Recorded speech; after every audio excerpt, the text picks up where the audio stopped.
মানে উচ্চশিক্ষার ক্ষেত্রে একটা দালাল চক্র কাজ করে, মানে সে তো করেই, সে তো আপনারা যারা এই সমস্ত যে আছে উচ্চশিক্ষার তারা ঠিক জানে, আমরাও অনেক আগে জেনেছি, অনেক বিষয় আছে। না, এই সমস্ত কথা আলোচনা করা যাবে না, সেটা প্রশাসনের ব্যাপার, প্রশাসন এটা দেখুক ভালো করে। যত যেখানে মানে কি বলবো, এখানে কোটি কোটি টাকার খেলা চলে। কারা মানে তাতে জড়িত? প্রশাসন জড়িত, সব যারা হসপিটাল পরিচালনা করে, প্রশাসন যারা দেখে তারাই জড়িত। এটা নিয়ে তো যারা জুনিয়র ডাক্তার তাদের একটা হতাশা আছে। তা তো অবশ্যই আছে। তারা তো আর অত কষ্ট আর একটা প্রচুর পরিশ্রম করে আজকে এখানে উঠতে হয়, তারপরে যদি গিয়ে এরকম একটা পরিস্থিতির মধ্যে পড়ে, স্বাভাবিক তারা হতাশা তো ভুগবেই। এই কারণে কি আন্দোলন আরো তীব্রতর হচ্ছে তো, আরো তীব্রতর যতদিন না বিচার হয় আন্দোলন আরো তীব্রতর হোক, আমরাও চাই সবাই আন্দোলন হোক, এবং তারাও একটা সেফ জায়গায় থাকুক। সবাই সেটা চায় যে আমি কাজ করছি, আমি যেন সেফ জায়গায় থাকতে পারি। কোথাও কি মনে হচ্ছে না যে রাজ্য সরকার বিচারিতা করতে সুপ্রিম কোর্টে ওটা করছিলই, সে তো করছিলই, এখন দিয়ে ডিফেন্ড করছে, এই বিষয়টা কি বলবেন? সেটা শুনুন, এটা তো পুরো রাজ্য সরকারের বিষয়, রাজ্য সরকার চিন্তা ভাবনা করবে। এবার আমাদের দেশের যে আইনগত যে পজিশন পরিস্থিতি, সেই অনুযায়ী কাজ হচ্ছে, এই করছে। আপনারা এখন রাখুন, আমরা আর আপনাদের সঙ্গে কথা বলছেন। যেটা দেখা যাচ্ছে যে ঘটনাস্থলটা যে বোমা লোপাট করার কথা বলা হচ্ছে, কি বলবেন? গতকাল সুপ্রিম কোর্টও তো সেটা পুলিশকে এবং প্রশাসনকে বলেছে। প্রশাসন প্রথম থেকেই ব্যাপারটাকে যে গা ছাড়া ভাবছিল, সুপ্রিম কোর্টও সে কত জায়গাটা ধরেছে। সুতরাং এটা তো আমাদের বলার অপেক্ষা রাখে, সারা দেশ সারা পৃথিবী কতটা জানতে পেরে গেছে। কালকে আপনি বলছিলেন যে ঘটনাস্থলটা নষ্ট করে দেওয়া হয়েছে। হ্যাঁ, কিছুটা তো নষ্ট করা গেলে, সিবিআই এতদিন সময় লাগতো না মনে হয়। সিবিআই এখন অন্যভাবে চেষ্টা করছে প্রমাণ জোগাড় করার। মানে এই যে পলিগ্রাফ টেস্ট করবে, সেটা তাদের ব্যাপার, কি করছে। আপনাদের সঙ্গে কি জানতে চাওয়া হয়েছে? হ্যাঁ, অবশ্যই। আমাদের তো 6 ঘন্টা ধরে আমাদের বিভিন্ন কথাবার্তা বলা হয়েছে, কি কি বিষয় আমরা জানি সেগুলো আমরা সিবিআইকে যেটা বলার বলেছি। এবং সিবিআই এর উপরে আমরা এটা বলতে চাইছি, আমরা তো একটা ভালো এজেন্সি চেয়েছিলাম, সিবিআই একটা ভালো এজেন্সির মতো একটা দৃষ্টান্ত স্থাপন করবে এই ব্যাপারটা। অনেকে দেখা যাচ্ছে ধৈর্য হারাচ্ছে, এটা আমরাই ধৈর্য হারাচ্ছি, প্রতিদিন 14 দিন হয়ে গেল কোনো রেজাল্ট পাইনি, স্বাভাবিক ব্যাপার। মানে কি বলতে চাইছি, সবাই একটু তৎপর হয়ে কাজটা করুক, এবং সিবিআইয়ের উপর যে মানুষের যে আস্থা আছে, সেই আস্থা রেখেই কাজটা, আমরাও আস্থা রেখেছি যখন, সেই আস্থা রেখে এত বড় ঘটনা তদন্ত করে কিছু একটা কুল কিনারা করুক। তারা তো কোনো কুল কিনারা এখনো করতে পারেনি। আজকে যে ব্যাপারটা বলা হচ্ছে যে কোথায় ওকে মেরে ফেলা হয়েছে, সেই বিষয়টা স্পষ্ট, সেটা তো সুপ্রিম কোর্টে এই প্রশ্নটা তুলেছে, নিশ্চয়ই কিছু ব্যাপারটা বোঝা গেছে। আপনারা যখন প্রথম গেছিলেন, হ্যাঁ, তখন আপনাদের কি বলা হয়েছিল? সেই তো তখন আমাদের ডেকে নিয়ে গিয়ে বসিয়ে রাখা হয়েছে 4.5 ঘন্টা, তো অনেকদিন ধরেই আপনাদের মাধ্যমে বলেছি। একটা কথা বলছি আবারই, সেই ছাত্ররা যে আন্দোলন করছে, সেই আন্দোলনের পাশে আমরা আছি। প্রয়োজন হলে এরপরে আমরাও গিয়ে ওদের সঙ্গে যোগ দেব, এটাই বলতে পারি। কারণ আমরা বিচার চাই, সোজা কথা হচ্ছে আমাদের একটা সব পরিষ্কার কথা, আমরা এর একটা বিহিত এবং বিচার চাই। আপনারা কি আর্জি করে গিয়ে আন্দোলনে যোগ দিতে চাইছেন? যে কোনো জায়গায় নিরপেক্ষভাবে যে আমাদের ডাকবে, আমরা তাদের সঙ্গে গিয়ে আন্দোলনে যোগ দেবো। কারণ আমাদের এখন দেখতে পাচ্ছি, আমরা ছাত্রদের সঙ্গেই থাকতে চাই। ছাত্ররা আমাদের জন্য প্রতিবাদ করছে। আমাদের একটা মেয়ে চলে গেছে, সমস্ত মেডিকেল স্টুডেন্টদের এখন আমরা ছেলে মেয়ে মনে করছি, এবং আমরা সব সময় ওদের পাশে থাকবো। ওরা কি আপনাদের অনুরোধ করেছে কিছু? না,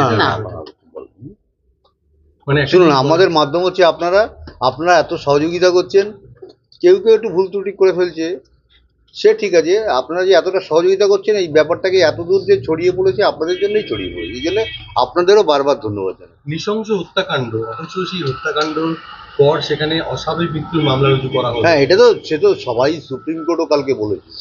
বিষয়টাকে তো প্রথম থেকেই একটা মানে গুলিয়ে দেওয়ার চেষ্টা হচ্ছে আর কি, ধামাচাপা দেওয়ার চেষ্টা। হ্যাঁ, গুলিয়ে দেওয়ার চেষ্টা হচ্ছে, মেইন হচ্ছে বিষয়টাকে গুলিয়ে দেওয়ার চেষ্টা হচ্ছে। সেটা কি আপনারা প্রথম থেকেই ছাত্ররা বিক্ষোভ, আমরা এটা প্রথম থেকেই বুঝতে পারছিলাম কাউকে আড়াল করা হচ্ছে, কিছু একটা মানে খুব গুরুত্বপূর্ণ বিষয় আড়াল করা হচ্ছে প্রথম থেকেই। একদম কেউ ওর সঙ্গে জড়িত আছে যাকে আড়াল করার প্রয়োজন পড়ছে সরকারের। এমনকি অনেক খুন ধর্ষণ এগুলোর সঙ্গে জড়ানো হচ্ছে। কিন্তু আমার মেয়ের ব্যাপারটা আমি মনে করি সম্পূর্ণ আলাদা, কারণ সে একটা অন ডিউটি ডক্টর ছিল ওখানে। তার এরকম পরিণতি অন্য কোনো খুন ধর্ষণ মামলার সঙ্গে জড়িয়ে ফেললে হবে না। এটা আপনারা যখন পৌঁছেছেন তখনই বুঝতে পেরেছিলেন যে এরা কিছু চাপা দিতে চাইছে? আমরা বাড়িতে থাকতেই, আমরা যখন গাড়িতে ছিলাম, তাদের গলার টোনটা শুনেই আমরা বুঝতে পেরেছিলাম। একটা যে মানুষকে একটা দুর্ঘটনার একটা খবর দেবো, তার একটা যে মোটিভটা দেখলেই বোঝা যাচ্ছে। এবং সুপ্রিম কোর্ট এই জায়গাটা তো সেই অ্যাসিস্ট্যান্ট সুপারকেও ধরেছে বিষয়টাকে। এই যে পুলিশ এবং হাসপাতাল কর্তৃপক্ষ মিলে মিশে একটা চক্রান্ত করছিল যখন আপনারা যান, অবশ্যই এটা তো এখন তো প্রকাশ্যে এসে গেছে বিষয়টা, এটা আমাদের বলার অপেক্ষাই নেই আর। যখন আপনারা যান তখনই তো আপনারা বুঝতে পেরেছিলেন হ্যাঁ, যে পুলিশ আপনাদের কোথাও সহানুভূতি আমাদের পুলিশের উপরে আস্থা ছিল না বলেই তো আমরা ভালো এজেন্সি চেয়েছি। আস্থা উঠে গেছিল বলে প্রথম অবস্থা দেখছিলাম যে যা কি করে দেখি, একটা দূরে এত আশ্বাস দিচ্ছে, দেখি তারা স্কটল্যান্ড ইয়ার্ডের সঙ্গে তুলনা করা হচ্ছিল কলকাতা পুলিশকে, পৃথিবী বিখ্যাত। কি পৃথিবী বিখ্যাত আমি তো ব্যাপারটা বুঝতে পারলাম না। এখন ব্যাপারটাকে গুলিয়ে দিয়ে এমন একটা পরিস্থিতি তৈরি করা হয়েছে, দেখা যাক কি হয়। এখন সিবিআই কতটা এগিয়ে যেতে পারে, সিবিআইয়ের উপরে আস্থা রাখছি এবং সিবিআইকে এই কথাটাও বলছি, তাদের উপরে যে আমরা আস্থা রেখেছি এরকম একটা বিষয় নিয়ে তারা খুব তৎপর হয়ে কাজটা করুক আরও, এটাই আমি চাইছি সিবিআই। আজকে সন্দীপ ঘোষ এবং অন্যান্য 4 জুনিয়র ডক্টরদের যে পলিগ্রাফ টেস্ট হবে, সেটা এই বিষয়টা আমরা তো বুঝি না, তাতে কি সত্য বেরিয়ে আসতে পারে? কারণ এতদিন দীর্ঘ জেরা করা হচ্ছে সন্দীপ ঘোষ, নিশ্চয়ই সেটা কোনো তো সিবিআই দায়িত্ব নিয়েছে, তাদের ব্যাপার, আমরা কি করে এই বলবো ব্যাপারে বলুন? আমরা কোনো একটা মন্তব্য জায়গা থেকে করতে বলা পারবো না। হচ্ছে যে সিবিআইও কিছু করতে পারছে না, সেই হ্যাঁ, আস্থাটা সেটা তো আপনাদের- আমরা আস্থা হারাচ্ছি, 13-14 আমরা দিন একটা হয়ে দিন গেল, এটা যাচ্ছে আর স্বাভাবিক আস্থা ব্যাপার। এক হারাচ্ছি। একটা দিন আমাদের এখন এক বছরের থেকেও বেশি। আমরা একমাত্র মেয়েকে হারিয়েছি এবং যেখানে সে স্বপ্ন পূরণ করতে গেছিল সেখানেই তার সমস্ত স্বপ্ন শেষ হয়ে গেছে। এবং তাকে নিয়ে আরো কিছু অপপ্রচার বিভিন্ন- একদম একদম। কিছু কিছু তো হচ্ছে মিডিয়া, কালকে আমাদের বলার পর থেকে দেখছি অনেকেই ফেসবুকে তাদের পোস্টগুলো সরিয়ে দিচ্ছে, সোশ্যাল মিডিয়া থেকে অনেক পোস্ট করাচ্ছে। আপনারা কি কোনো আইনগত পদক্ষেপ নেবেন এর ব্যাপারে? সে তো আমরা নেওয়াই, তো সুপ্রিম কোর্ট তো মানে বলেই দিয়েছে। বলেছি এবং মানে সুপ্রিম প্রশাসনের কোর্টের উপর উপর- আমরা বলেছি যে এটা যাতে না হয়, আমার মেয়েকে নিয়ে যেন ব্যবসা না হয়। সে সুপ্রিম কোর্টও গতকাল বলেছে যাতে একটা সোশ্যাল জিনিস বলা মিডিয়াতে হচ্ছে যে ওকালতনামাতে আপনাদের সই করা নিয়ে একটা বিতর্ক হচ্ছিল, এই বিষয়টা একটা প্রবলেম তৈরি হয়েছিল, সেই প্রবলেমটা মিটে গেছে। সেটা কি মানে বিকাশ বাবু না, এটা নিয়ে ব্যাপার ওটা ভুল বোঝাবুঝি হয়েছিল। আচ্ছা, এই ব্যাপারে আমরা মন্তব্য করবো না, যা হওয়ার হয়ে গেছে, আর মিটে গেছে। এই যে ডাক্তারদের দীর্ঘদিনের যে বিক্ষোভ চলে, তাতে এই একটা রাষ্ট্রপক্ষ থেকে বলা হচ্ছে যে স্বাস্থ্য পরিষেবা ব্যাহত হচ্ছে, এই ব্যাপারে আপনারা কি? তারা তো ব্যবস্থা করতে চেয়েছেন বলেই হচ্ছে, নইলে ছাত্রদের মনে যে আজকে ক্ষোভটা কেন তৈরি হয়েছে সেটা তো তাদের সেটা বিচার করতে হবে। সেই ক্ষোভটা সময় করার চেষ্টা করুক সরকার, সরকারের দায়িত্ব সেটা, সেটা তো ছাত্রদের কোনো দোষ নেই। ছাত্ররা আজকে মানে আজকে যে এইখানে করতে, তারা ছাত্ররা সবাই রুগী দেখতে, পেশেন্টদের চিকিৎসা করতে পছন্দ করে, কিন্তু তারা করছে না কেন? এই জন্যই তাদের মধ্যে যে ক্ষোভ তৈরি হয়েছে, ক্ষোভ সরকার প্রশমন করুক।